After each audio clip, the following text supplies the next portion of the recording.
தமிழலை நேயர்களுக்கு வணக்கம். இன்றைய முக்கிய நிகழ்வுகளை இந்த செய்தி தொகுப்பில் பார்க்கலாம்.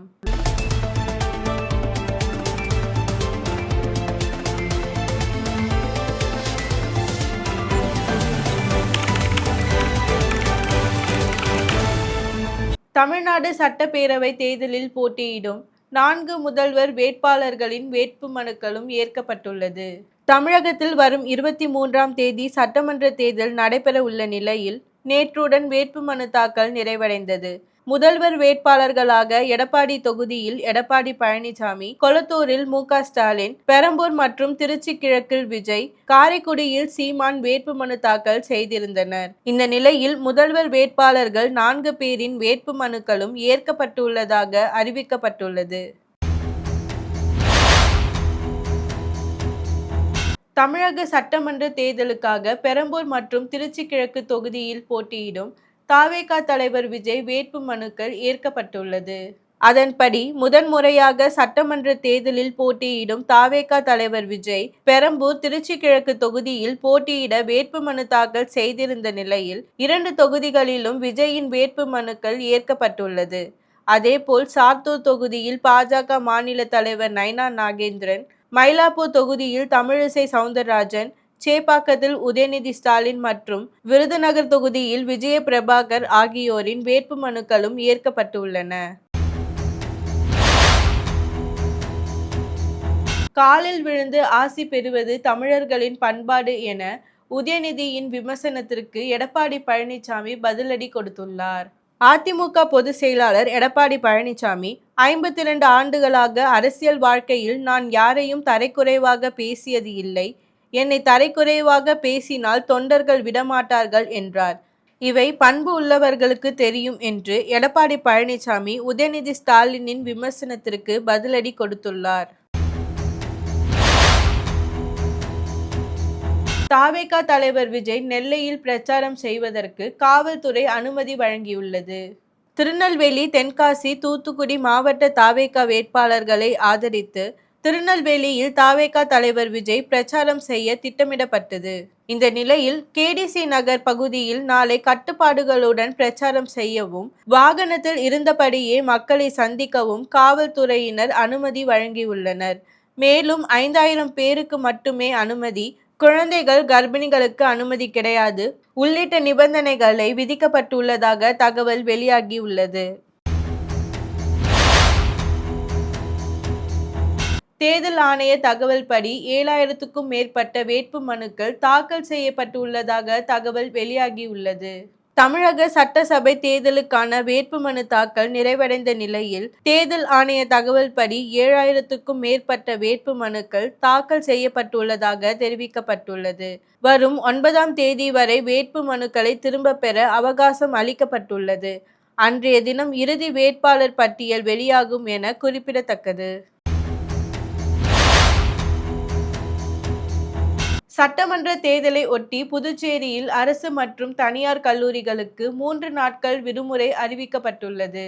புதுச்சேரியில் நாளை மறுநாள் சட்டமன்ற தேர்தல் நடைபெறவுள்ள நிலையில் தேர்தல் பிரச்சாரம் இன்றுடன் நிறைவு பெறுகிறது.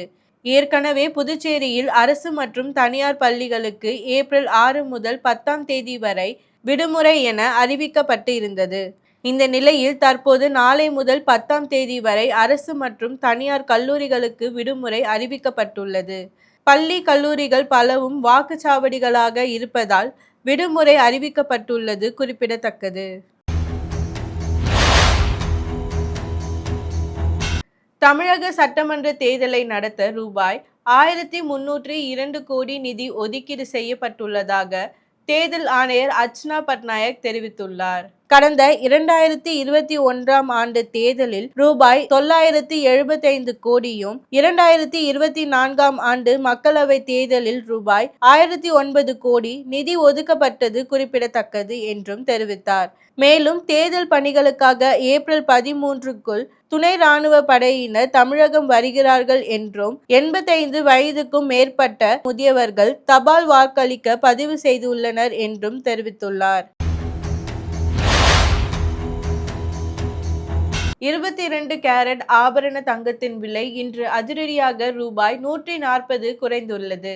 அதன்படி கிராமுக்கு ரூபாய் 130 குறைந்து 1 கிராம் 13,860க்கும், சவரனுக்கு ரூபாய் 1040 குறைந்து 1 சவரன் ரூபாய் 1,10,880க்கும் விற்பனையாகிறது. தங்கம் விலை குறைந்தது போலவே வெள்ளி விலையும் இன்று குறைந்துள்ளது. அதன்படி கிராமுக்கு ரூபாய் 5 குறைந்து 1 கிராம் வெள்ளி ரூபாய் 255க்கும், கிலோவிற்கு ரூபாய் 5000 சரிந்து 1 கிலோ பார் வெள்ளி ரூபாய் 2,55,000க்கும் விற்பனையாகிறது. காயம் காரணமாக ஐபிஎல் போட்டியில் இருந்து விலகியிருந்த தோனி மீண்டும் டெல்லிக்கு எதிரான போட்டியில் களமிறங்க உள்ளதாக தகவல் வெளியாகியுள்ளது. சென்னை சூப்பர் கிங்ஸ் அணி விளையாடிய 3 போட்டிகளிலும் தோல்வியை சந்தித்துள்ள நிலையில் தோனி எப்போது அணிக்கு திரும்புவார் என்ற எதிர்பார்ப்பு எழுந்துள்ளது. இந்த நிலையில் பின்னங்காலில் ஏற்பட்ட தசைப்பிடிப்பு காரணமாக ஏப்ரல் 11ஆம் தேதி நடைபெறவுள்ள டெல்லி அணிக்கு எதிரான ஆட்டத்தில் களமிறங்க வாய்ப்புள்ளதாக தகவல் வெளியாகியுள்ளது. இதனால் சிஎஸ்கே ரசிகர்கள் உற்சாகமாக உள்ளனர். நடிகர் பிரசாந்தின் திரைப்படத்தில் தேவயானியின் மகள் கதாநாயகியாக அறிமுகமாக உள்ளதாக அறிவிக்கப்பட்டுள்ளது.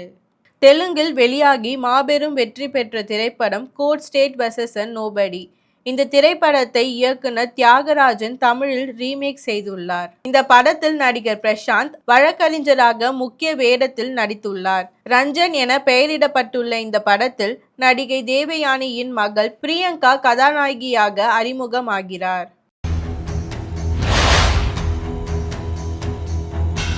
நடிகை த்ரிஷா சினிமாவை விட்டு விலகுவதாகவும் திருமணம் செய்து கொள்ள போவதாகவும் வெளியான வதந்திகளுக்கு பதிலளித்து உள்ளார். கடந்த சில நாட்களாக நடிகை த்ரிஷா ஒரு தொழிலதிபரை ரகசியமாக திருமணம் செய்து கொண்டதாகவும் சினிமாவை விட்டு விலகப் போவதாகவும் இணையத்தில் வதந்திகள் பரவின.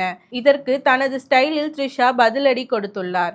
நான் சினிமாவை விட்டு விலகிவிட்டேன், திருமணம் செய்து கொண்டேன், எனக்கு 2 வயதில் குழந்தைகள் கூட இருப்பதாக செய்திகள் வருகின்றன. இன்றைய கற்பனை கோட்டை இதோடு முடிந்ததா என தனது சமூக வலைதள பக்கத்தில் கிண்டலாக பதிவிட்டு வதந்திகளுக்கு முற்றுப்புள்ளி வைத்துள்ளார். மேலும் செய்திகளுக்கு தொடர்ந்து இணைந்திருங்கள் தமிழலை செய்திகளோடு. நன்றி, வணக்கம்.